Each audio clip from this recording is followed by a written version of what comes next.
역대하 29장 2절 말씀입니다. 같이 합독하겠습니다. 히스기야가 그의 조상 다윗의 모든 행실과 같이 여호와 보시기에 정직히 행하여. 아멘. 이 역대하 전체의 제목으로는 모든 것에 답이 되는 이유라는 제목으로 말씀을 보겠습니다. 역대상 개요하고 비슷한데요. 개요 부분을 먼저 보시면 역대상의 기록이 다윗을 중심으로 하나님의 언약을 다시 회복시키는, 바벨론에서 노예 생활하다가 완전히 포로로 끌려갔다가 다시 예루살렘으로 고레스의 칙령에 의해서, 고레스 임금이 하나님을 알거든요. 돌아가서 성전을 건축하라고 보내줬는데 그 와서 100년쯤 지난 뒤에 역사적 상황이에요. 그러니까 포로로 돌아온 지 100년쯤 지날 동안 왕들이 섰지만 그 왕들이 하나님의 약속을 다 놓쳐버리고 여전히 우상을 섬깁니다. 그리고 다윗 왕조는 막 쇠퇴해지고요. 그 남왕국, 북왕국으로 나눠졌다가 결국 멸망했던 그 역사 속에 하나님의 약속을 붙잡았던 왕들을 들어서 이제 우리도 다시 다윗 왕조에게 허락했던 그 약속, 우리 민족이 왜 이 가나안 땅에 있는지, 왜 가나안 땅에 예루살렘에 있는지, 우리는 왜 하나님의 약속을 붙잡은 성전의 예배를 회복해야 되는지, 이런 의미를 설명하는 것이 역대상, 역대하의 내용입니다. 원래는 한 권이었는데 그렇게 두 권으로 나눠서 기록이 되어졌죠. 그래서 역대상은 다윗을 중심으로, 또 역대하는 솔로몬과 한 5명 정도의 왕을 중심으로 기록되어져 있습니다. 그래서 중심이 뭐냐면 다윗이 그 가슴속에 가지고 있었던 언약궤를 회복하고 그 언약궤를 중심으로 오실 메시아의 약속을 붙잡는, 왜 우리가 가나안 땅에 있는지, 우리는 왜 이 가나안 땅의 모든 족속들을 정복해야 되는지, 결국 메시아 사상을 모든 강대국들에게 전달해야 될 부르심 앞에 있다. 이 약속을 붙잡고 예배했을 때 하나님은 다윗 왕과 그 왕조와 이스라엘 전체를 축복하셨죠. 그 약속을 붙잡은 이런 왕들이 있었다. 이렇게 말하는 것이 역대하의 내용이에요. 그래서 솔로몬 성전 건축한 것을부터 시작해서 한 400년 정도 지난 후에 고레스가 성전을 재건하라는 조서를 내리고 그렇게 그 성경이 마무리되는 게 역대하의 내용입니다. 그러니까 100년 뒤에 예루살렘으로 바벨론 포로에서 돌아온 100년 뒤에 역대하를 기록했다고 보시면 돼요. 왜 기록했는지 그 이유를 알아야 우리가 역사를 보는 눈이 열리게 되는 거죠.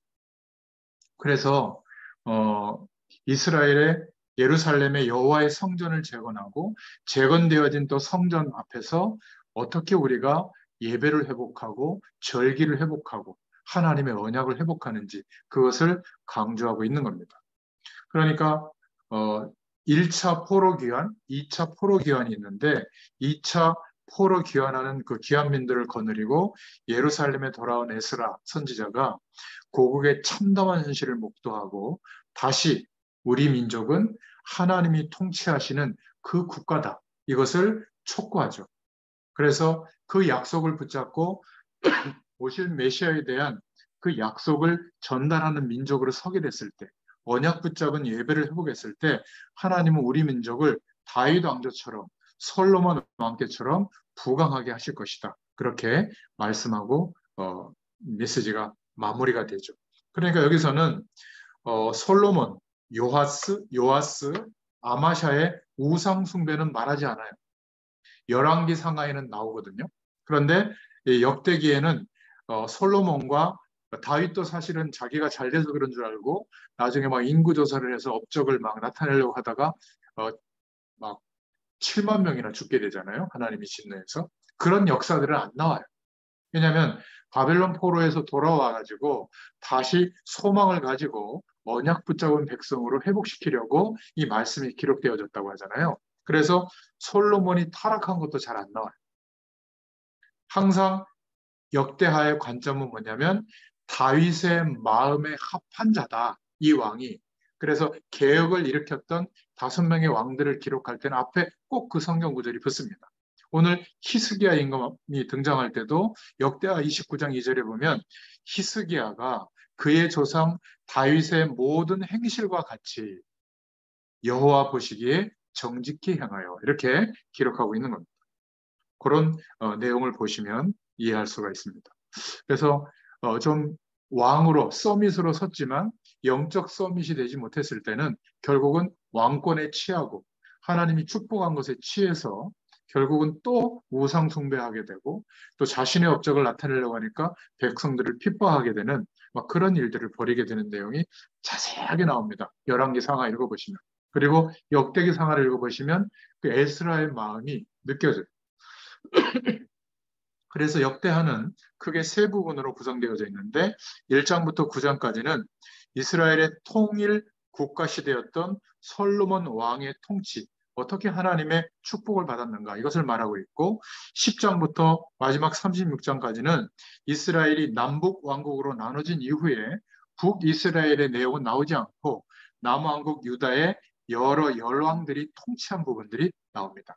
그리고 36장 22절 23절에 페르시아 왕 고레스의 조서 부분이 나오죠. 포로로 끌려갔다가 이렇게 우리가 돌아오지 않았냐. 이게 전부 하나님의 섭니다.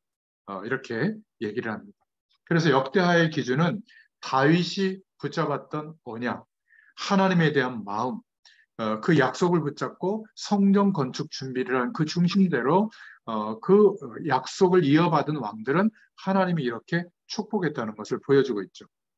그래서 결국 역사적으로는 어떤 교훈이 있냐면 다윗을 통한 하나님이 통치하는 국가에 대해서 다시 확립한 것이 역대상이었다면 솔로몬을 통해서 또 하나님께서 유다 왕들을 통해서 언제 하나님이 함께 하시는 성공이 오고 실패가 왔는지 사무엘 상하, 열왕기 상하는 사무엘 선지자 그리고 엘리야 선지자, 엘리사 선지자의 관점으로 역사가 기록되어져 있거든요. 근데 이 역대기 상하는 왕을 중심으로 그렇게 기록되어져 있는 겁니다. 그리고 그 왕이 얼마나 개혁을 했느냐, 우상을 척결하고 우리가 왜 여기에 정착해서 살고 있는지 그 이유를 붙잡으면 하나님이 여지없이 회복시켜 주시는 것을 보여주고 있죠. 그래서 이 11개 하는 교리적으로 보면 모세에게 주었던 율법을 기억하고 성전 중심에 오실 메시아의 약속을 붙잡고 언약계 중심으로 신앙생활을 회복하는 부분을 굉장히 강조하고 있습니다. 그리고 기독론적으로는 솔로몬이 성전 건축을 완성한 것은 오실 메시아의 약속이 이루어진 것과 대비가 되는 거거든요. 약속 붙잡고 성전 건축을 했기 때문에. 그래서 기독론적으로 그리스도론적으로 볼 때 예수 그리스도의 구속 사역을 예표하는 겁니다. 그래서 솔로몬의 삶을 통해서 예수 그리스도의 십자가의 구속 사역과 구원과 부활의 영광을 보게 되도록 그렇게 말씀이 기록되어져 있습니다. 그런 삶을 살도록 절기를 지키는 부분들이 강조되어져 있죠. 이것은 지금 제가 그냥 개론적으로 역대하는 이런 말씀이다라고 설명을 한 겁니다. 성경을 이렇게만 보면 그거는 옛날 그냥 이야기일 뿐이에요. 성경 말씀이 우리에게 살아 역사하는 말씀이 되려면 이 말씀을 통해서 하나님이 우리에게 무엇을 말하고 있는가? 복음의 약속이 뭔가? 어떤 복음의 가치를 우리에게 알게 하시는가? 이게 메시지로 붙잡아야 되거든요.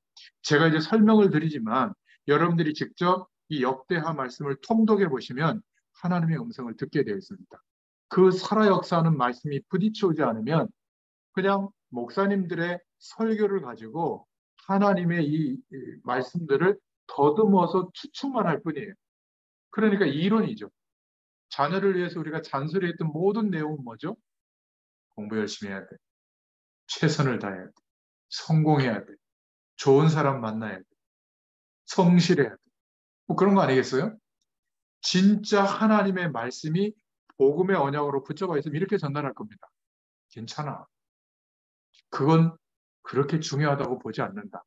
하나님이 너의 인생을 인도하고 있다는 것이 믿어져야 될 텐데 아직 거기까지는 아닌가 봐. 엄마는 더 기도할게. 뭐 이런 대화가 돼야 될 거 아니에요. 그게 메시지가 전달이 되는 겁니다. 나를 통해서. 1세대 부모를 통해서. 그렇지 않으면 하나님의 말씀은 예배당에 가서 듣고 예배하고 끝내버리고 세상 속에서의 삶은 여전히 하나님을 모르는 사람과 똑같은 인생관을 가지고 살다가 안 되니까 차이점은 뭐냐면 말씀으로 대입하는 거예요. 수학 공식 대입하듯이. 그래서 맞을 때는 응답이 오죠. 그럼 그걸 또 간증해요. 간증의 총 내용은 뭐냐면 잘 됐다는 거예요. 그러면 내가 하나님이 도와줘서 잘 된 것보다 하나님이 안 도와줘도 더 잘 된 사람들이 많잖아요, 세상에는. 이 사람들 앞에는 할 말이 없는 겁니다. 그러니까 전도할 때 보면 나보다 꼭 못한 사람만 전도하지 않아요? 기왕이면 내 직장의 사장님, 기관장님, 뭐 점주 이런 분들에게 복음을 말해줄 수 있어야 되잖아요. 하나님이 함께하는 축복이 뭔지 그게 사실은 쉬워요. 왜죠?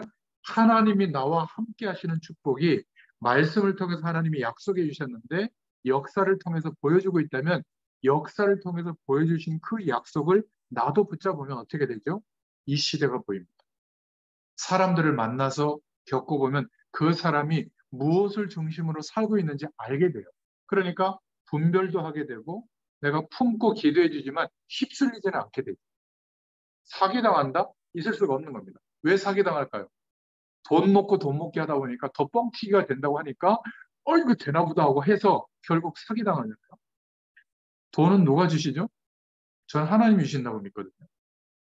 물론 사람들의 경제활동과 또 그런 어떤 이익들이 돌아다니면서 내게도 그 수입이 오는 거지만 근본적으로 경제는 하나님의 손에 있다고 저는 믿고 있어요. 생명이 하나님의 손에 있듯이. 건강도 마찬가지고 우리의 후대들도 마찬가지라면 달라지는 거잖아요. 그죠? 그래서 이런 부분들을 두고 모든 사람들과 이 세상에 이렇게 적극적으로 열심히 사는데 왜 문제는 계속될까요? 문제가 계속되려도 내 마음이 흔들리지 않아야 될 거 아니에요. 근데 왜 답이 되지 않을까요? 그 이유를 성경이 말하고 있는 거예요. 창세기부터 오늘 역대하까지 같은 이유를 말하고 있는 거예요. 모든 것에 답이 되는 이유로 내게 기준으로 붙잡아줘야 될 줄로 믿습니다. 나는 왜 살아가고 있을까요? 이스라엘 백성들에게 하나님이 역대하를 통해서 던진 질문하고 똑같아요. 너희들은 왜 하나님이 택한 내가 택한 백성인데 저 바벨론 강대국의 포로로 끌려갔으며 돌아와서 100년이 지났는데도 이렇게 헤매냐? 성전은 10년 동안 건축도 안 해요. 10년 뒤에 건축을 하는데 성전에서 예배는 드리는데 왜 예배를 드리는지 목적을 상실하고 있어요. 언약 놓친 예배. 가나안 땅에 왜 어떻게 우리 민족에게 약속을 주셔서 민족이 이루어지게 하고 가나안 땅에 오게 했는지 그걸 잊어버려요. 그러니까 고대 근동 국가의 주변에 선교한 적이 없다니까. 언제 선교했냐면 포로로 끌려갔을 때, 노예 생활할 때, 그때 비로소 하나님의 영광이 나타났지 이들이 스스로 자기의 존재 가치를 망각하고 살고 있거든요. 그러니까 우리의 한 주일 동안의 삶이 열심히 살고 있는데 목적을 잃어버리고 있는 거예요. 왜 가나안 땅에 있는지, 나는 왜 인생을 지금 살고 있는지. 이들이 아무것도 안 한 게 아니라 전쟁도 했고, 농사도 지었고, 어려움을 극복하기 위해서 노력도 했고, 자녀들도 교육했는데, 하나님의 약속이 없는 거예요. 대다수의 북쪽에 20명 가까이 되는 왕들은 한 명도 언약을 붙잡은 왕이 없었어요. 역대하에는 나오지도 않습니다. 남쪽에 19명인가 왕들이 섰는데, 그 중에 8명만 붙잡았는데, 3명 말고는 끝까지 붙잡지도 않았어요. 나중에는 다 우상숭배합니다. 또 거꾸로 돌아가서 자기에게 이루어진 업적을 또 드러내요. 하나님보다. 그래서 하나님이 그 왕을 손 놔버리죠. 이런 일들이 많이 생깁니다. 우리가 역사서를 볼 때마다 그냥 내 문제에 해결되는 수단이 되는 말씀 정도가 아니라 역사는 똑같이 반복하고 있어요. 다양하게 변화되는 것 같지만 똑같이 하나님 없어도 살만하다. 이거 붙잡으면. 시대마다 그랬습니다. 그랬더니 어떻게 되죠? 재앙이 덮치는 거예요. 특히 하나님의 백성이 예수 그리스도 안에 하나님이 함께 하시는 축복을 약속으로 주었는데도 불구하고 이것은 기대하지 못하고 하루를 살아가는데 이것을 기대하고 구하는 것은 없고 여전히 세상살이를 위한 편안함을 구하고 있다면 너무 하나님이 볼 때 안타까운 겁니다. 어쩔 수 없이 반복되는 역사 속으로 인생이 들어가지 않도록 하기 위해서 어떻게 하죠? 노예로 보내는 겁니다. 포로 되게 하고 완전히 절망 속으로 일부러 밀어넣는 때가 우리 인생에 있었잖아요. 저는 있었거든요. 그때가 기회인 겁니다. 어차피 노력해도 안 돼요, 그때는. 아무리 노력하려고 발버둥 치는데 새벽 기도하고 안 됩니다. 그때 방향을 틀어야 돼요. 어떻게 해요? 하나님이 주시는 답, 하나님이 주셨던 그 답이 이루어졌잖아요. 그리스도를 통해서 그 복음의 가치가 나에게 유일한 기준이 될 때, 그때 어떤 사람으로 바뀌죠? 안 되는 거구나. 깨닫게 되죠. 낙심이 아니라 안 될 수밖에 없는 인생인데 되려고 했구나.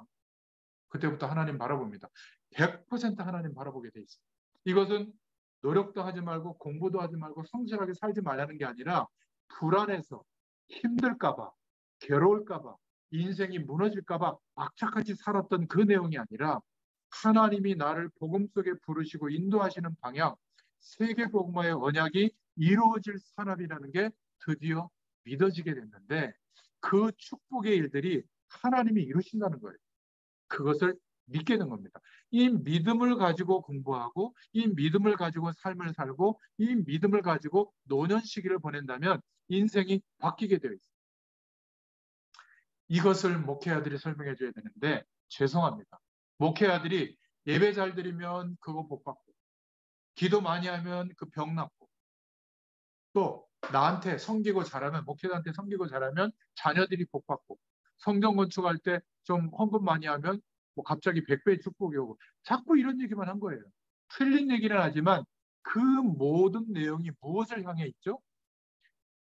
모든 것에 답이 되는 이유를 알게 하기 위해서 그 약속을 붙잡았을 때 따라오는 하나님이 좀 육신적으로 주는 좀 단편적인 증거인데 그것만 극대화되어 있는 겁니다. 그게 우리나라의 문화예요. 기복신앙. 그냥 복만 받으면 좋다고 하는. 그래서 막 지성이면 감천이라고 불교도 다 수행이고 기독교도 막 수행이에요. 교회 가서 열심히 기도하고 매달리고 막 뭔가 신앙 행위를 많이 하면 복 주는 게 아니에요. 예수님이 완벽하게 이루신 그리스도의 축복을 믿을 때, 100% 믿을 때 100% 하나님의 역사가 임하게 되어 있어요. 구하기만 하면. 이런 수지 맞는 일이 어디 있겠어요. 구원은 어마어마한 축복입니다. 이것을 역사를 통해서 말씀하고 있는 겁니다. 그래서 청년 전문인 산업인들은 청년 다락방이나 제가 유튜브에 올려놓는 여러분 구독 누르시면 볼 수 있거든요. 성수동 다락방 산업인 현장에서 하는 메시지를 보시고 오늘 이 시간에는 복음 1세대 부모들이 붙잡아야 할 역대기 하 메시지를 붙잡겠습니다. 이스라엘의 모든 왕들에 대해서 다 알면 좋겠지만 불가능합니다. 복잡하기도 하고.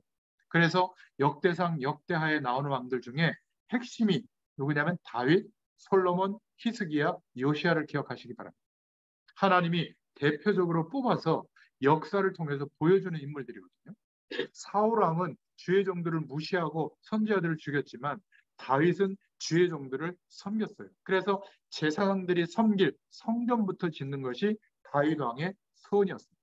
그래서 열왕기 하는 많은 왕들이 일어났지만 진짜 개혁의 왕은 별로 없었다. 그래서 다윗과 같이라는 마을이 나오는 히스기야, 요시아 왕. 그래서 다윗, 히스기야, 요시아는 3대 개혁을 일으켰던 임금이에요. 물론 아사 왕도 우상을 척결하기도 했고 여호사밧도 우상을 척결하기도 했지만 나중에 변합니다. 참 이게 너무 안타까운 것이죠. 그래서 다윗이 깨달았던 언약은 괴짝이 아니에요. 돌판이 당기고 만나 항아리가 당기고 쌍난 지팡이가 아론의 쌍난 지팡이가 당겼던 괴짝, 괴짝 아세요? 사과 괴짝 같은 거. 그런 괴짝, 언약계가 중요한 게 아니라 그 속에 내용물들이 가리키는 내용이 뭐죠? 가나안 땅에 오게 하신 이유예요. 메시아가 오실 것이다. 그 약속을 붙잡았을 때 40년 광야의 삶을 이렇게 말씀대로 하나님이 보장하셨다. 그거를 잊지 않게 하기 위해서 언약궤 중심으로 지성소 안에 성막 안에 지성소 안에 언약궤를 놓고 예배하게 한 거거든요. 드디어 이제 성전을 지어서 언약궤를 모셨는데 중요한 것은 솔로몬에게 성전까지 건축해야 될 이유가 설명됐지만 언약궤의 핵심 사상 그리스도의 축복은 놓친 거예요. 오실 메시아 약속을 놓치다 보니까 어떻게 되어졌죠? 왕이 되어졌는데 그것도 하나님이 일천번제를 드렸을 때 약속 붙잡고 하나님을 바라봤을 때 동방의 의인이 나왔다고 얘기할 정도로 어마어마한 지혜와 그 왕국의 축복을 보여줬습니다. 에티오피아, 아프리카에서조차도 여왕이 와서 흠모할 정도로 배우려고 했을 정도니까. 그런데 나중에 열왕기 상하 읽어보셨잖아요. 어떤 일이 벌어졌죠? 노인이 돼서 나이가 들어서 그 왕권에 신취한 거예요. 내가 이 정도 힘이 있는데 까짓 그 1000명 그 후궁들 아무것도 아니다. 그들이 갖고 온 우상 별거 아니다. 그래가지고 1000개의 산당을 허락해 버리잖아요. 완전히 가나안 땅만한 땅에 있던 이스라엘 나라가 가나안 땅 안에 완전히 우상 국가가 돼버립니다. 그 이후의 역사는 완전히 그냥 우상 국가의 역사예요. 너무 안타까운 겁니다. 솔로몬이 대단한 것 같지만 하나님이 볼 때는 역사서를 통해서 우리에게 주시는 메시지가 있는 겁니다. 그래서 우리는 하나님의 약속을 붙잡고 하나님을 바라볼 때 하나님께서 지금도 역사하고 계신다. 100년 후에 포로로 갔다가 돌아와서 100년 후에 무너진 민족을 바라보면서 역사를 기록해서 왕들의 내용을 설명하는 에스라 선지자의 심정이 우리의 마음에 부딪혀와야 될 줄로 믿습니다. 첫 번째 메시지는요, 솔로몬의 기도가 나옵니다. 역대하 1장 7절부터 17절인데 이 솔로몬의 기도는 누구에게 배웠죠?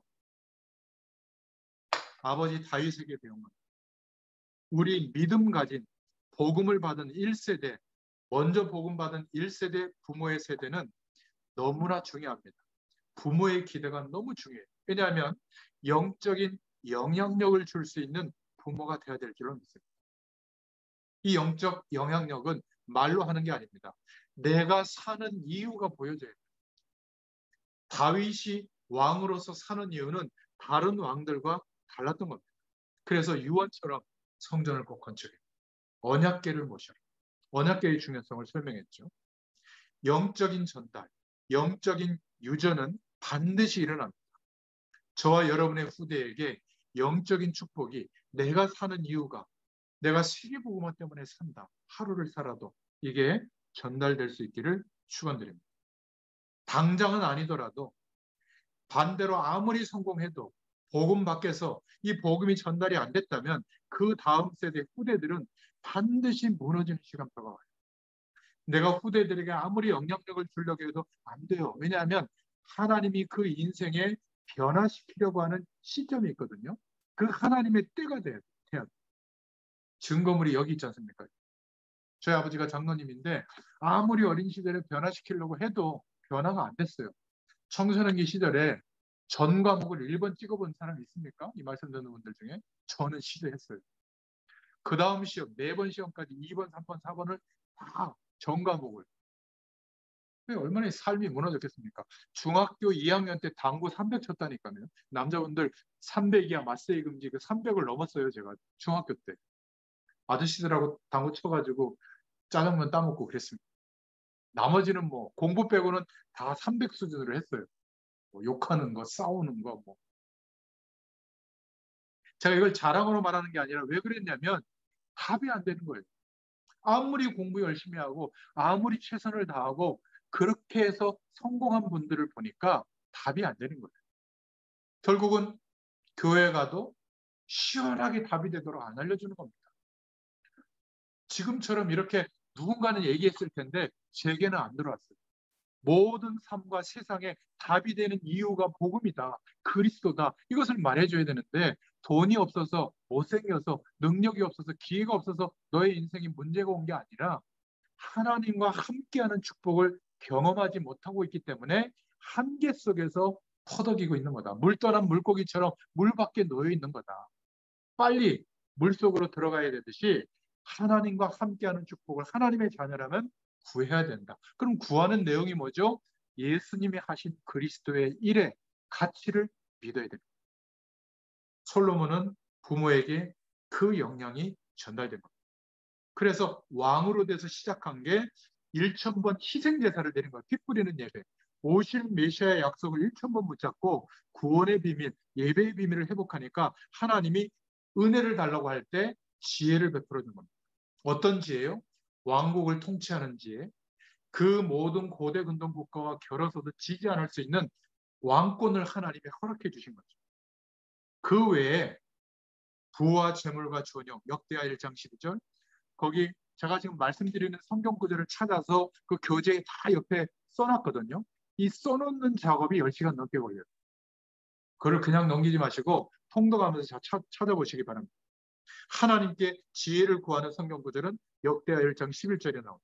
그런데 하나님은 부와 재물과 존영을 허락해 주시고 이스라엘을 치유할 수 있는 힘을 주십니다. 역대하 1장 13절.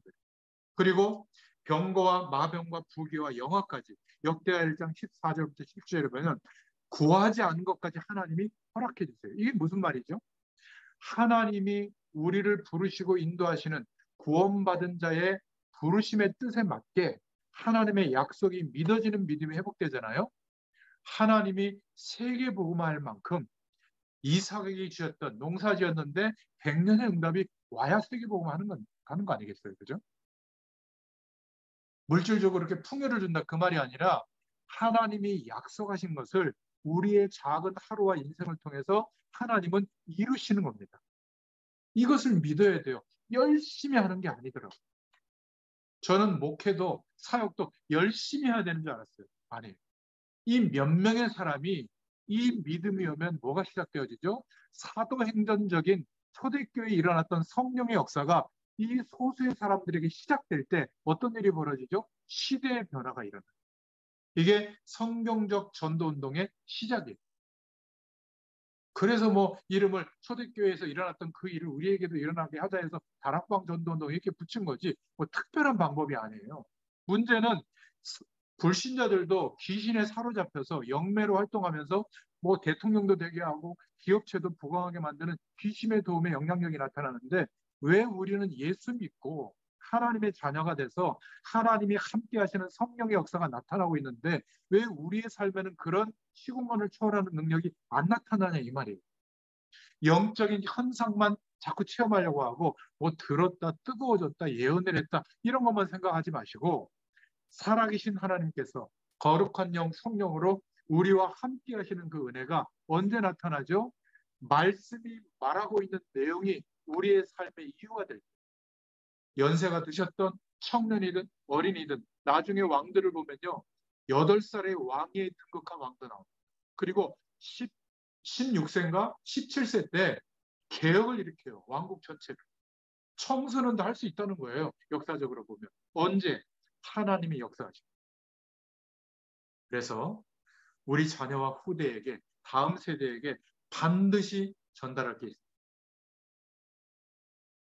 하나님 없는 세상 배경으로 열심히 노력해서 성공하면 늦어요. 왜냐하면 이렇게 했더니 이런 인생의 결과가 왔더라라고 만족하고 있거든요. 거기에 복음이 들어가겠습니까? 기회가 지나면 지금 헤매고 문제 가운데 있고 어려움 중에 실수하고 있을 때 이때 복음의 가치를 설명할 기회예요. 괜찮다. 엄마 아빠는 너 실수하고 무너져 있는 거, 좀 힘들게 살아가는 거, 잘못한 거 괜찮다. 계속 그렇게 하란 말이 아니라 하나님이 너의 인생을 나의 인생을 인도하는 것처럼 이렇게 인도할 거다. 내가 사는 이유를 설명할 기회가 온 거예요. 그게 복음이 전달되는 겁니다. 메시지를 저처럼 설교하라는 내용이 아니에요. 그리고 영적인 유산이 전달되는 겁니다. 역대하 1장 8절부터 9절에 다윗이 유언을 남기죠. 언약궤를 중심으로 예배가 회복돼야 된다. 찬양의 비밀이 회복돼야 된다. 그러려면 성전을 건축해라. 그래서 왕이 된 후에 역대하 2장 1절에 솔로몬이 결심한 대로 성전을 건축합니다. 그리고 그 축복이 이루어지도록 어린 목동으로 있을 때 다윗이 가졌던 하나님이 함께하는 그 놀라운 비밀을 누렸던 서밋의 규모, 영적 서밋으로 되어졌던 그 규모, 그 시대에 하나님이 그 시대를 맡길 만큼 하나님의 능력이 나타났던 삶의 규모를 기도의 비밀을 솔로몬에게 전달해 준 겁니다. 이 약속이 우리 부모된 먼저 복음 1세대를 통해서 확인되게 하시고 다음 세대에게 전달되게 하시는 것이 이 역대하에 주시는 메시지. 두 번째 메시지는 역대하 2장 1절부터 10절에 솔로몬의 성전 건축입니다. 이 장면이 나오는데 미리 준비했죠. 자신의 궁궐보다 성전을 먼저 지었습니다. 역대하 2장에 보면 나오는데요. 15만 3,600명을 먼저 선발했고 주의 이름을 위하여 지었고 이 성전을 어디에다 세웠냐면 모리아 산에다 세운 겁니다. 역대하 3장 1절에. 이 모리아 산 아시죠? 다윗의 언약이 있었던 곳, 아브라함의 언약이 있었던 곳, 그 모리아 산에다가 성전을 짓습니다. 왕으로서의 첫 사역이었죠. 그리고 역대하 5장 2절부터 10절에 보면 드디어 성전 건축을 하고 여호와의 언약궤를 옮겨오게 된 겁니다. 여러분, 우리 다음 세대에게 복음의 비밀, 왜 우리가 이 땅에 존재하는지, 왜 오실 메시아 약속이 중요한지, 그 축복을 누릴 수 있는 유일한 길이 언약 잡은 예배라는 것, 이것이 전달될 수 있기를 축원드립니다. 여러분, 복음 가진 성도, 복음 가진 전도자, 복음 가진 교회는 성전을 짓는 게 가장 큰 축복이에요, 우리 시대. 그런데 복음이 없는 사람이 성전을 지으면 그 성전은 우상이 되는 겁니다. 중세교회, 그리고 러시아 교회를 보세요. 하나님 그 성전은 하나님의 영광이 나타나지 않죠. 솔로몬은 약속 붙잡고 성전을 회복하고 또 제사장들을 회복하고 예배를 회복했을 때 역대하 6장 3절에 보면 온 이스라엘 회중이 하나님의 복을 받게 됐고 여호와의 이름을 두는 집으로 축복을 받았고요. 다윗은 성전 건축, 언약 회복에 대한 마음만 있었는데 역대하 6장 8절에 이 복을 받았다고 했고요. 솔로몬 때에 와서 역대하 6장 10절부터 11절에 다윗에게 약속했던 말씀이 다 성취가 되는 겁니다.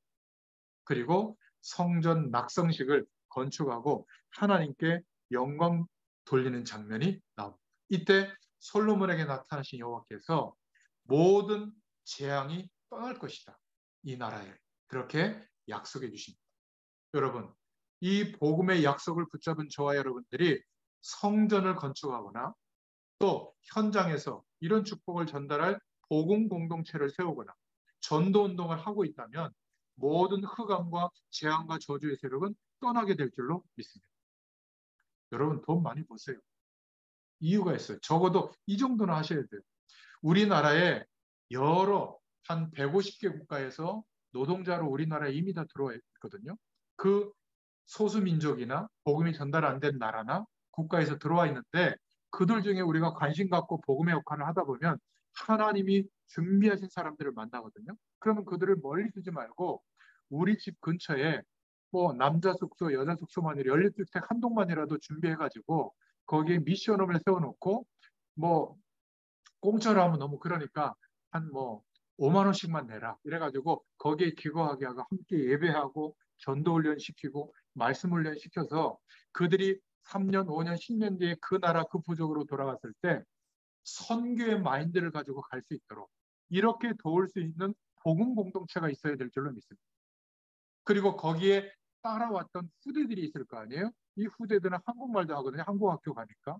완전히 TCK 중에 TCK예요. 그 중에 성공자의 규모가 있는 TCK가 있다면, 서드 문화를 이해하는 랩런트가 있다면 그들을 장학금도 주고 좋은 대학도 후원하고 키워야죠. 그죠? 그러려면 먹고 사는 물질 가지고 그렇게 할 수 있겠습니까? 하나님 나에게 내 삶과 일을 통해서 복음 공동체를 세울 만한 경제의 문을, 축복의 문을 열어주옵소서 하고 지금부터 공부하고 지금부터 성실하게 일하세요. 그러면 하나님 열어주십니다. 나머지. 그리고 우리에게 들어오져 있던 문제 사건들, 어려움들이 다 떠나게 될 줄로 믿습니다. 이게 두 번째 메시지. 세 번째는 역대하 8장 1절부터 6절에 솔로몬의 업적에 대해서 나옵니다. 하나님의 약속에 부합한 솔로몬 왕이 쓰니까 20년간 따라오는 축복이 계속 성읍들을 건축하게 된 겁니다. 그래서 이 다윗 때에 솔로몬 때 시작된 석공들, 건축가들의 연합이 프리메이슨의 원조가 되죠. 하나님의 약속을 놓친 이 시대에 하나님을 대항하는 정치, 경제, 사회 문화를 만들어내는 비밀 결사체를 유대인 조직을 통해서 만들어내고 있잖아요. 이때부터 사실은 시작된 겁니다. 그러니까 역대하 8장에 보면 후람이 준 성읍을 건축하고 다드모를 건축하고 하마셋의 국고성을 건축하고 벳호른을 건축하고 마병의 성을 건축하고 주위의 모든 족속들을 노예로 삼을 만큼 하나님이 축복의 문을 막 열은 겁니다. 복음 가진 저와 여러분들이 성전을 건축하고 복음 공동체를 세우고 전도 운동을 하고 있다면 하나님은 모든 문들을 여실 줄로 믿습니다. 거기서 완전히 예배를 회복했어요. 예배를 회복했다는 증거가 나오는데 역대하 8장 13절부터 읽어보면 안식일을 회복했고요. 안식일이 뭔지 알죠? 그리고 월삭이라는 절기를 회복했습니다. 매월 첫째 날 속죄제와 번제를 드리는 절기였거든요. 그리고 무교절, 출애굽한 것을 기념하기 위해서 누룩 없는 빵을 가지고 나와서 광야에서 먹었던 것, 희생제사의 비밀을 말해주고 있는 거거든요. 주님께서 죽으시고 부활하실 것을 말해주는 무교절을 지키는 것. 그리고 77절, 우리가 지금 예배 속으로 들어온 맥추감사절이 77절이에요. 오순절, 곡식을 추수한 거. 또 초막절은 뭐죠? 장막절, 추수감사절이라고 하잖아요. 곡식을 창고에 걷어들였다. 수장절. 이 절기들이 다시 회복이 된 겁니다. 그리고 역대하 8장 14절에 찬양이 회복되어지죠.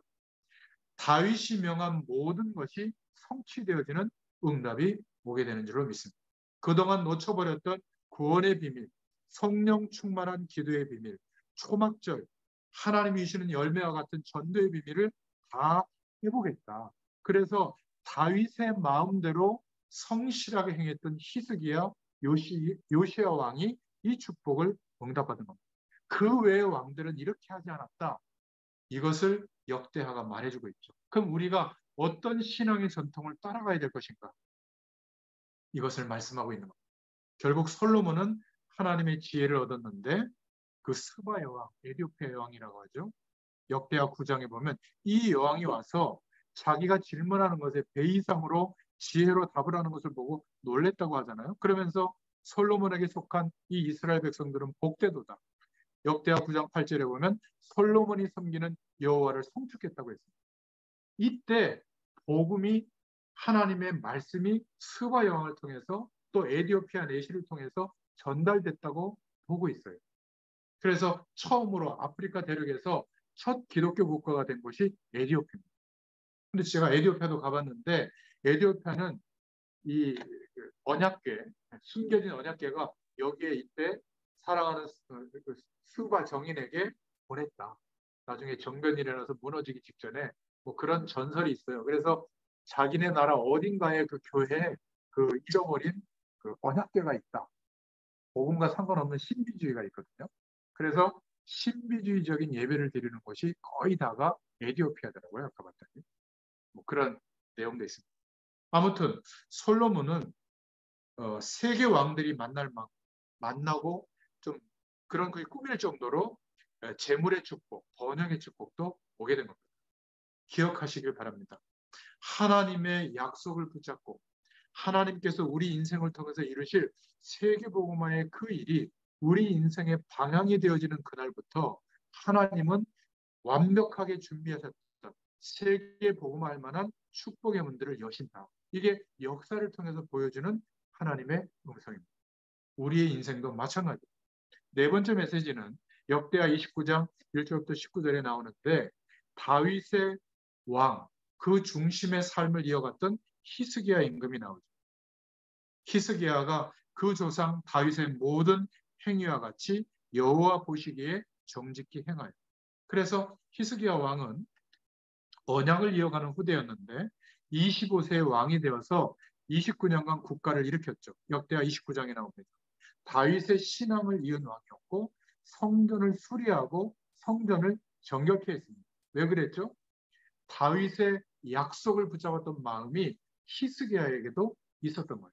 그래서 언약 잡은 예배, 언약궤를 중심으로 한 예배, 우리가 왜 이 가나안 땅에 있는지 모든 민족에게 메시아 오실 것을 전달해야 될 사명이 있구나. 이 약속을 붙잡았을 때 하나님은 축복이 이루어지도록 역사했죠. 그래서 역대하 29장 11절에 보면 자녀들로 분양케 하고 27절에 보면 등불을 밝히고 번제를 드렸고 또 우리가 왜 열조가 멸망을 하고 자녀들이 포로로 가게 됐는지 이런 사실들을 29장 9절에 말하고 있습니다. 결국 신앙생활을 해보였죠. 솔로몬처럼 역대하 29장 19절부터 36절에 보면 성전에 관련된 모든 일을 온전히 갖추었습니다. 귀인들을 세워서 21절에 여호와께 제물을 드렸고 수양에게 안수하여 속죄제를 드리게 됐고 회복했습니다. 그리고 다윗의 악기를 회복시켰다. 29장 27절에 나오는데 다윗이 찬양할 때 쓰던 악기를 가져와서 예배 때 회복한 겁니다. 그리고 귀인, 레위인을 명해서 찬송과 경배하도록 하게 된 겁니다. 30절에. 다윗이 찬양의 비밀을 회복했거든요. 그 찬양의 비밀은 뭐냐면 찬양 드릴 때 하나님이 임재하세요. 왜? 찬양을 받으시려고. 그러니까 우리는 막 피찬송할 때 귀신이 떠난다고 막 마귀 쫓는 귀신 쫓는 찬송을 부르는 그건 오해예요. 어떤 찬송도 하나님께 영광 돌리는 찬송을 우리가 부르면 찬양을 받으시는 하나님께서 임재하시거든요. 그곳에. 그럼 어떤 일이 벌어질까요? 마귀의 세력은 밟을 칠 수가 없죠. 그래서 떠나는 겁니다. 마귀 쫓는 찬송이 따로 있는 게 아니에요. 그건 약간 신비주의적으로 깨달은 거예요. 이런 찬양의 비밀. 하나님이 천국 가서도 우리에게 요구하는 게 있거든요. 다른 건 하나도 요구하는 게 아닌데 찬양 받으시길 원합니다. 혹시 찬양대 하시는 분들은 이 약속을 붙잡고 찬양해 보세요. 복음의 능력이 나타나는 가장 강력한 도구가 찬양입니다. 제가 찬양 문화사역자거든요. 사실은. 여기에 대한 메시지는 많은데 이게 복음보다 더 강조될까 봐 이거보다는 복음을 계속 말하고 어느 날 찬양과 문화에 관련된 사람들을 만나면 이 비밀을 알려줄 거예요. 여기에도 굉장히 중요한 비밀이 있습니다. 왜 유다의 지파, 12명의 아들들 중에 유다를 통해서 왕이 되게 했을까요? 왕조가 이어가게 했을까요? 유다가 찬양의 비밀을 회복했다는 거예요. 아무튼 다시 말씀으로 돌아와서 신앙생활을 회복하도록 각종 우상을 무너뜨리고 종교개혁을 하게 된 겁니다. 이때 하나님이 어떤 축복을 했죠? 18만 5천 명의 아스르 군대를 물리치게 했고요. 천사를 보내서 다 죽게 됐을 때 기도로 말미암아 죽음에서 승리하게 했죠. 나중에 쳐들어왔을 때 뭐라고 얘기하죠?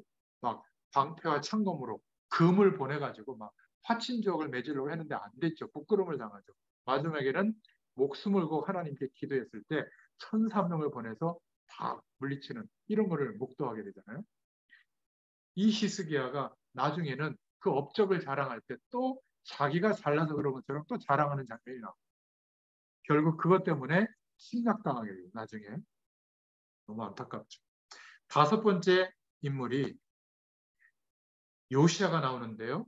다섯 번째 메시지가 역대하 34장 1절부터 7절에 이 요시야 임금은 어린 나이에 왕이 된 겁니다. 8세의 왕이 돼서 16세가 되어서 나라를 개혁합니다. 역대하 34장 1절에 나오죠. 뭐라고 말하고 있냐면 2절에 보면 다윗의 길로 행하여 갔다. 하나님께 기도하는 왕이었고 역시 성전을 정결케 하고 모든 우상을 제했습니다. 역대하 34장 4절부터 5절에 보면 우상을 깨트려서 가루를 만들고요. 우상 섬기는 자들을 막 다 척결하고 뼈를 갈아서 그 사람의 무덤에 뿌릴 정도였어요. 워낙 우상 숭배가 심각하니까 선대 왕들이. 그래서 망한 이유를 알고 아주 그냥 이를 갈고 우상을 다 깨트려 버리는 싸움을 하게 되죠. 그리고 요시야 왕이 왕위에 오른 지 18년 만에 히스기야 왕과 같이 다윗의 믿음을 따라 역대하 34장 6절에 보면 성전을 수리하게 됩니다. 이때 읽어보시면 성전을 수리하던 중에 잃어버리고 있었던 하나님의 말씀책, 율법책을 발견하게 됩니다. 그 말씀을 보고 들으면서 하나님의 음성을 듣고 34장 19절에 옷을 찢고 회개하고 있는 거죠. 그러면서 모든 백성들에게 그 말씀과 언약을 지키도록 명령합니다. 역대하 34장 30절부터 34절에 나오죠. 그래서 그동안 지키지 못했던 유월절을 회복시키고 제사장 직분을 회복시키고 무너진 제단, 언약궤를 회복시키고요. 그리고 솔로몬의 성전 건축과 그 솔로몬에게 약속하신 그 언약을 다시 회복시킵니다. 우리도 그 약속을 붙잡고 100년 지난 포로로 돌아온 100년 지난 무너진 이 나라를 이제 회복시키자. 이게 역대하의 메시지. 우리에게 주는 메시지도 있죠. 그동안 잘 지키지 못했던 하나님의 구원, 언약 붙잡은 예배가 회복되도록 말씀을 하고 있는 겁니다.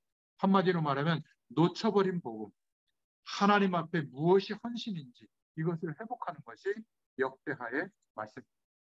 자, 그러면 결론을 좀 말씀드리겠습니다. 큰 두 가지인데요. 첫 번째는 그래서 왜 인생의 어려움이 계속되는지, 왜 그렇게 열심히 사는데 인생은 절망인지, 세상은 왜 자꾸 퇴보하는지. 여러분, 문명은 발전하고 기술은 발전하고 시스템은 발전하는 것 같은데 지식의 총량은 발전하지. 옛날에는 공중전화 박스에 가서 전화했잖아요. 이제는 어디나 핸드폰 다 들고 다니잖아요. 어마어마. 옛날에 그 막 한 1,000만 원 가까이 되는 막 이만한 벽돌 같은 폰, 회장님만 들고 다니는 폰, 그거 기억나십니까? 그러다가 그만한 폰이 대중화됐을 때 막 한 200만 원 넘었을 거예요. 그리고 점점 작아지고 이제 스마트폰이 되잖아요. 이 정보를 볼 수 있는. 근데 이제는 망으로 연결되어 있지 않고 적에도 인공위성을 띄워가지고 거기에서 쏘는 전파를 가지고 이제 뭐 GPS도 움직이고 다 하잖아요. 그죠? 그러니까 엄청나게 빠른 속도로 지금 변화하고 있습니다. 뭐챗 GPT라고 하는 그런 방향이 막 화두를 이루고 있는데요. 음악도 만들어주고 뭐 레포트도 써주고 말이죠. 뭐 관리하는 것도 문자로 음성으로 입력하면 관리하는 것까지 다 지가 알아서 관리하고 데이터 내주고 계산해주고 말이죠.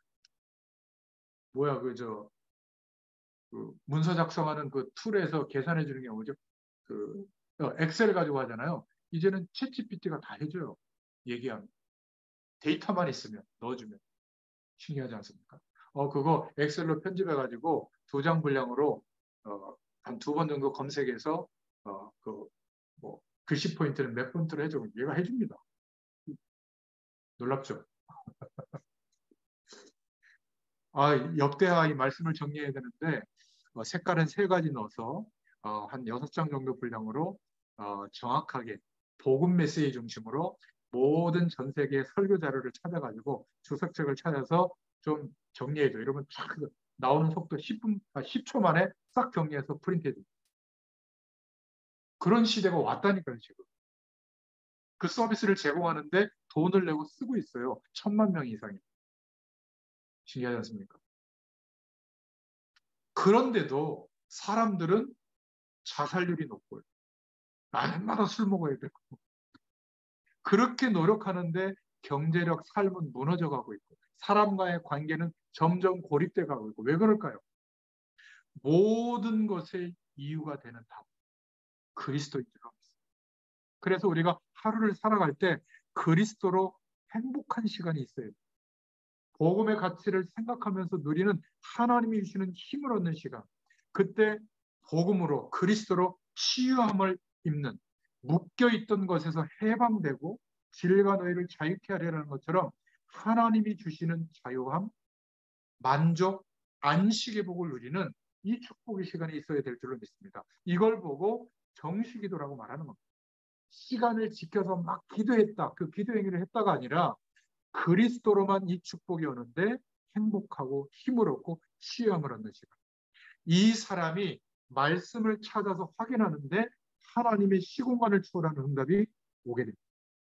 이 응답을 누려야 되는 거예요. 많은 시간이 아니라 잠깐만 가져도. 저는 아침에 1시간 가까이 이 시간을 갖고 있거든요. 아무리 못 가져도 한 20분 이상은 갔습니다. 여러분 이 축복 꼭 누리시길 바랍니다. 다윗이 그 약속을 어릴 때 붙잡았는데 하나님의 역사가 일어난 겁니다. 포로로 끌려갔다 돌아와도 역사 속에서 또 끄집어내서 후대들에게 그 다윗이 붙잡았던 언약, 왜 우리가 가나안 땅에 있는지, 여기에 메시아가 오실 그 약속을 붙잡으면 하나님이 이렇게 축복한다. 우리가 무너져 있을지라도 우리 민족이 재건되는 길은 이 길밖에 없다. 이 역사서 뒤에 소선지서, 대선지서가 나오거든요. 선지자들이 쫙 나옵니다. 그 모든 메시지가 이걸 말하고 있어요. 그런데 성경이 말하고 있는 핵은 뭐죠?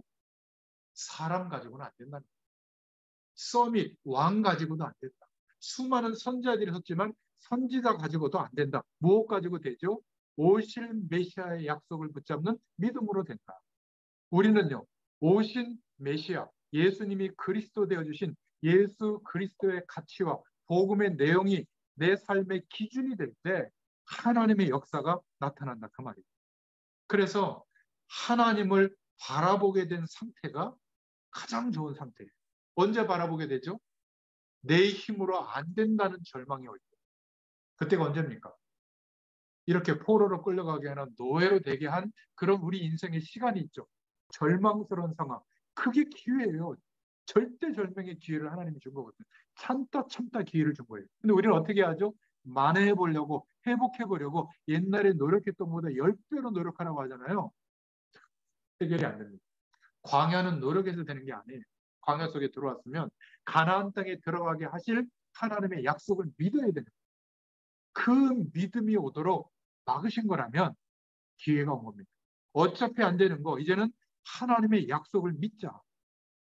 믿고 하나님을 바라보는 하루로 바뀌게 됩니다. 언제요? 정시기도가 회복되기 시작하면서 하루 전체가 내가 특별한 신앙행위를 한 건 없는데 그냥 하루를 성실하게 사는데 하나님과 동행하게 됩니다. 아파도 동행하고 건강해도 동행하고 실패해도 동행하고 성공해도 동행 계속 하나님과 동행하게 돼요. 이 몇 명의 왕들이 그랬다는 겁니다. 그러면 어떻게 될까요? 24시간 내 삶에 하나님이 함께하는 축복이 누려져요. 예배당에 가서 적극적 신앙행위를 해야만 그때만 잠깐 누려지는 신앙이 아니라 항상 누려져요. 이러면 거창한 꿈을 꾸는 게 아니라 나의 오늘 속에 가나안 땅을 정복하게 할 만한 나의 삶, 이스라엘 백성들의 삶 속에 하나님이 주시는 미래의 답이 보여요. 이 일이 우연한 일이 아니에요. 이 만남들이 우연한 만남이 아니고 내가 실패를 통해서 경험한 영적 서밋이 되는 이 길을 찾은 것이 우연한 발견이 아니라 세계 복음화할 수 있는 하나님이 주신 답이 되는 내용인 줄로 믿습니다. 모든 것에 답이 되는 하나님의 이유가 발견되게 하신 이때 미래가 보입니다.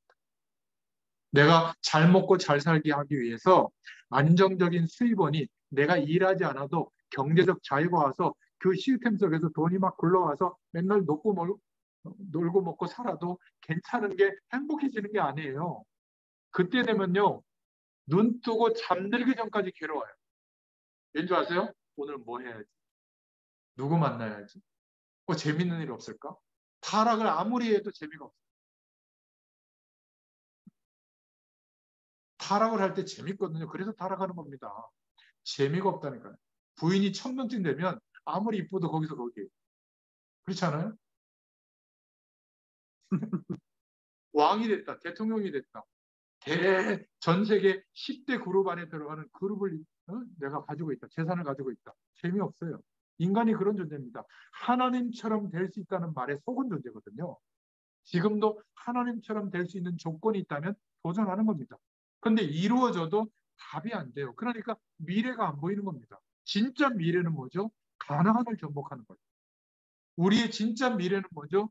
모든 민족과 열방에 나와 함께 하시는 이 축복이 사실적으로 전달되기를 꿈꾸는 일이에요. 이 땅에 남기고 가려고 하지 말고 다 소진하고 우리 하나님 부르실 때 가자. 이게 인생관이 되어야 될 줄로 믿습니다.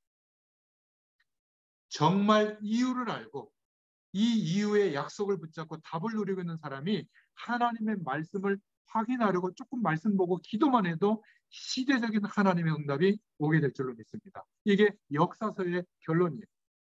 이걸 모르는 사람은 성경을 백날 봐도 소용이 없어요. 우리 하완자매가 저한테 존경하는 목사님하고 편지를 보냈다고 쳐요. 내용도 있는데 진짜 내용은 따로 있거든요. 근데 존경하는 이 친구가 나를 존경하는 거예요. 여기에 감동돼가지고 막 거기다 형광펜 쫙 긋고 존경하는 막 기분 좋고 이러면 안 통해요. 진짜 내용은 내가 요즘 이런 문제가 있는데 목사님한테 상담하고 싶은데 이겁니다. 이거를 좀 잘 읽어보고 하나님 뜻이 뭘까 다음 만났을 때 얘기해야 되는데 만나봤을 때 날 존경해? 우리가 성경을 그렇게 보면 하나님과 통하지 않아요. 이 역사서의 수많은 왕들의 얘기를 우리에게 말씀하시는 내용이 뭐죠? 이 많은 왕들이 서밋이 돼도 영적 서밋이 없다 그 말이에요. 왜 살아야 하는지 왕으로서 살아야 되는지 이유를 알고 있던 왕들이 몇 명밖에 없다. 그러면 이 말씀을 우리에게 주시는 이유가 뭐죠? 이 세상을 봐라.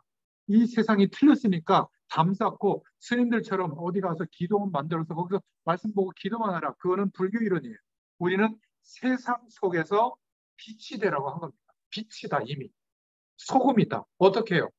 이 작은 나의 인생에 하나님의 약속이 믿어지니까 하나님의 영광이 대그룹 회장에게 나타난 게 아니라 말단인 나에게 나타납니다. 그러니까 수많은 조건을 가진 사람들이 해결이 안 됐던 근본적인 인생의 이유를 내가 설명해 줄 수 있는 겁니다. 나만 장군에 팔려왔던, 노예로 팔려왔던 그 어린 계집종이 설명해 줬잖아요. 우리 엘리사 선지자 만나면 되는데요. 답이에요, 답. 여러분이 그냥 흘려 얘기하는, 예수님 믿으면 되는데. 이게 천둥처럼 들리게 돼 있다는, 이 약속을 믿는 사람이 말할 때는. 그런데 이 약속을 진짜 믿지 않고 세상의 기준을 똑같이 살아가는 사람이 구원의 길 아무리 외워서 설명한들 귀찮은 소리로 들리는 겁니다. 하나님이 역사하시는 능력이 나타나야 되거든요. 그게 우리의 수준이 아니에요. 믿음입니다. 여러분, 그리스도는 모든 문제의 해결자가 맞습니다. 그렇다면 내 인생의 가장 행복한 시간이 매일매일 언제인가 한번 생각해 보세요. 저는 7천 분야의 그 현장을 살릴, 전 세계 현장을 살릴 제자, 그 7천 전문 현장에 한 사람 한 사람의 제자가 일어나는 것을 꿈꾸고 기도하면 굉장히 행복해져요. 앞으로 그런 제자들이 일어날 걸 저는 믿거든요. 믿고 말씀 심부름 하는 겁니다. 이게 안 믿어지면 이런 지속되는 말씀 운동은 피곤해져요. 변화가 별로 안 일어나거든요. 막 1,000명, 10,000명 모이는 게 아니라 똑같아요. 그 인생이 믿어질 때까지 말씀 심부름 하니까. 얼마나 지루한 싸움이겠어요. 근데 쟤는 처음엔 제가 답답했는데 나중에 보니까 반드시 변화시켜주는 그 시간까지 견디고 지속하면 변화되게 하시더라고요. 박성준 집사. 저, 여기 계신 분들. 이 말씀을 듣고 있는 여러분들에게 그 하나님의 때가 올 때까지 기다리세요. 자녀들을 놓고도 너무 낙심하지 말고 기다리세요. 믿고 기다리세요. 대신. 하나님이 역사하실 줄로 믿습니다. 저는 그래서 그 기도하는 시간, 그 제자들이 일어날 때 본인들도 모르는 시대가 변화되는 감당치 못할 하나님의 역사가 일어날 걸 생각하면 행복해요. 그 기도 속으로 들어가면 힘이 생겨요. 이 속에서 조금 깊이 주님 바라보면 다 치유됩니다. 몸도 마음도 치유돼요. 이 은혜가 여러분에게 있기를 축원드립니다. 근데 이 시간을 안 가져요. 뭐 그렇게 세상에 쓸만한 게 많은지 거기에 몰두하느라고 하루 종일 놀고 있는데 쉬고 있는데도 이 시간을 안 가져요. 맛집 없나? 오늘 누구 만나서 시간을 좀 보내야 될까? 여러분, 이 눈을 뜨지 못하면 어려움이 올 때 굉장히 당황하게 됩니다. 그리스도가 맞는데 이 축복을 못 누리니까 목회자들이 이런다 저런다 그 모습 보고 낙심해서 예배도 안 되는 거예요. 여러분, 목회자는 저를 포함해서 상식보다 약간 못합니다. 저 박지사님 같은 이 상식보다 얼마나 못한지 몰라요. 그런데 아는 것처럼 얘기하니까 얼마나 이상하게 보이겠습니까? 그리고 도덕적 완성도도 상식 수준보다 안 높아요. 미안하지만. 자꾸 높게 보시는데 안 높아요. 그러면 시험 듭니다. 제발 목회자들 때문에 시험 들지 마세요. 우체부일 뿐이에요. 우체부. 하나님이 좀 권능을 베풀어진 우체부일 뿐이에요. 물론 목회자 개인은 하나님의 말씀을 붙잡고 거룩해지도록 성결해지도록 성령의 도우심을 받고 나아가야 되지만 여러분들 성도들이 볼 때는 목회자는 절대로 하나님이 아니에요. 연약한 인간이에요. 기도해 주셔야 돼요. 절대 시험 들지 마세요. 가까이 갈수록 추한 모습이 보이는 게 인간입니다. 해 아래 새로운 것은 없어요. 기억하세요. 언제 행복하냐? 그리스도로 말미암아 하나님이 나의 인생을 부르시고 인도하시는 그 비전이 나의 것이 돼서 하나님이 하실 것을 믿는 믿음으로 우리의 과거, 현재, 미래도 보게 됩니다. 우리 박사님 분이 저 복잡한 병원 현장에서 이 약속을 믿고 병원 현장을 바라볼 때 하나님이 주는 힘이 오게 되거든요. 그러면 하나님의 능력이 나타납니다. 거기서부터 시작돼야지 아무리 수단 방법을 동원해도 안 될 거예요. 안 되니까 새로운 사람에게 넘기고 그러지 않겠어요. 우리 인생도 마찬가지입니다.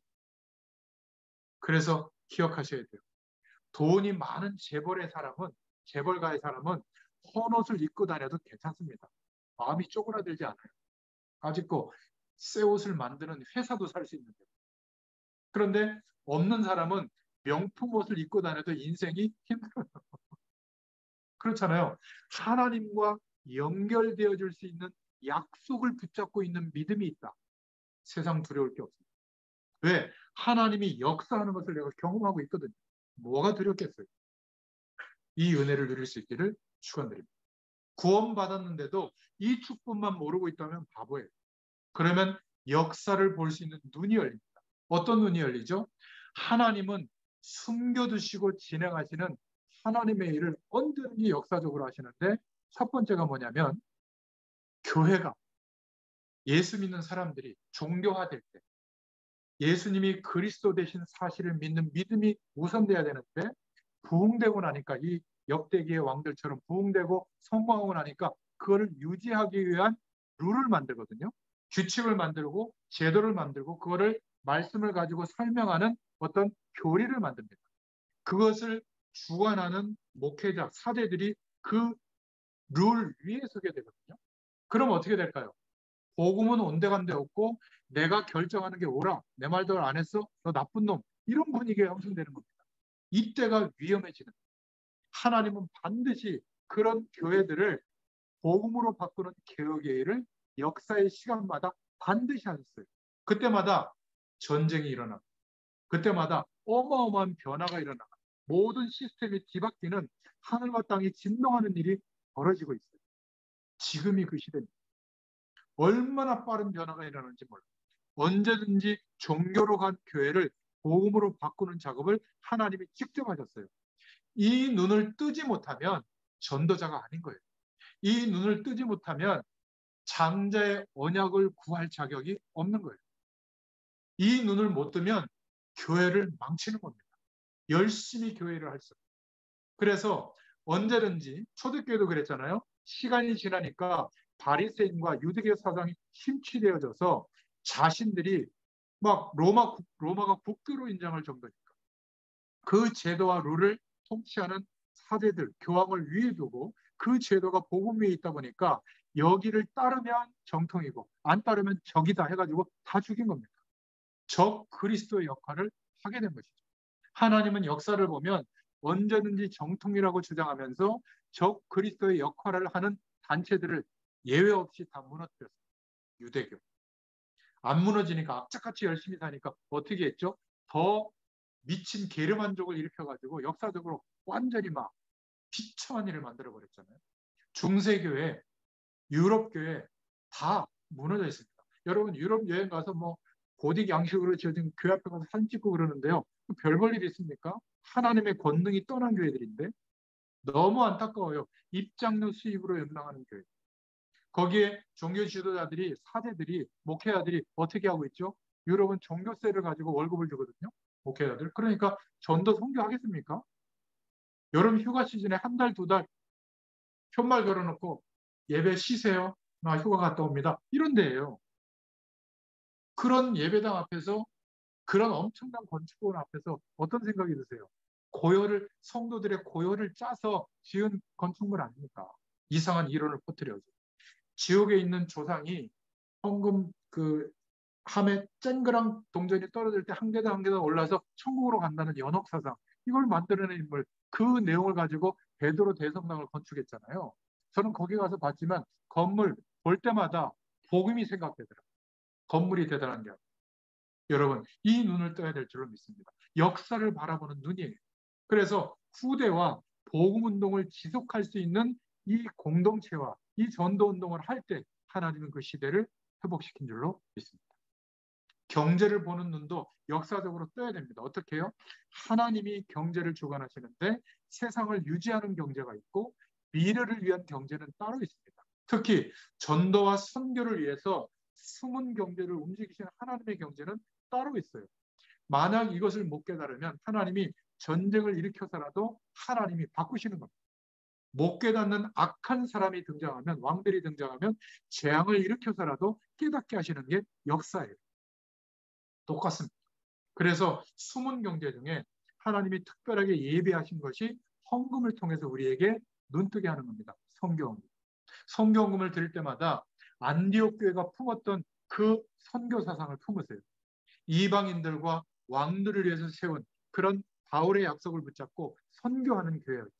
다 기근이 들었는데 안디옥 교회는 기근이 없었어요. 11조를 하나님께 드릴 때마다 세금처럼 하지 말고 12지파를 생각하세요. 레위 지파는 일하지 않도록 땅을 나머지 11지파에 나눠주고 그 10분의 1을 추수할 때 바치게 했잖아요. 10분의 1은 뭐죠? 나의 수입의 10분의 1은 선교와 교회, 주의 종들을 위한 물질이다. 아니, 목사님, 초대교회는 11조 안 했는데요? 그렇게 얘기하는 분들도 있어요. 그렇습니다. 초대교회는 11조를 강조하지 않았어요. 왜 그렇죠? 10분의 9를 드렸어요. 10분의 1 가지고 살았어요. 아예 생명도 드렸어요. 그러니까 11조를 해야 된다 강조하겠습니까? 우리가 10분의 1을 드릴 때마다 11조를 드릴 때마다 12지파를 생각하고 전도와 선교를 생각할 때 하나님은 우리의 나머지 삶 10분의 9를 축복하신다는 믿음을 가지고 드리시길 바랍니다. 하나님이 역사하실 거예요. 그리고 바울은 가는 곳마다 복음 공동체를 회복시켰습니다. 다음 세대를 찾고 세우기 위해서. 우리가 건축원금을 드릴 때마다 꼭 기억하세요. 다윗의 마음으로, 히스기야의 마음으로, 요시아의 마음으로 드릴 수 있기를 축원드립니다. 조금 극단적으로 얘기해서 이 마음을 가진 언약 잡은 12가정이 모여서 선교사 한 명을 파송하지 못한다. 그러면 우리는 무능자입니다. 그렇게 생각하셔야 돼요. 정신을 차리고 역대기 말씀을 통해서 주시는 하나님의 음성을 우리 마음에 담아야 될 줄로 믿습니다. 자, 견제 축복받는 것은 우리의 목표가 아니에요. 당연히 받는 거예요. 누구에게? 언약 잡은 자. 마지막 세 번째 기도 제목입니다. 결론. 이런 다윗과 솔로몬도 전달하지 못한 게 있다. 다윗이 후대에게 전달 못한 게 뭐냐면 언약궤는 전달했는데 언약궤가 가리키고 있는 그리스도 언약은 확실하게 전달이 안 된 거예요. 그러니까 솔로몬이 처음에는 붙잡았는데 어마어마한 부강한 나라가 이루어지고 나서는 약속을 놓친 거예요. 성전을 지었는데 솔로몬이 성전의 주인이신 그리스도의 약속은 놓치게 됩니다. 후궁 1000명에게 한 일 그 일 때문에 그 산당을 만드는 일을 허락한 그 일 때문에 나라가 분열이 되고 멸망이 오게 된 거죠. 나중에 후회합니다. 솔로몬이. 후회한 것을 남긴 게 전도서거든요.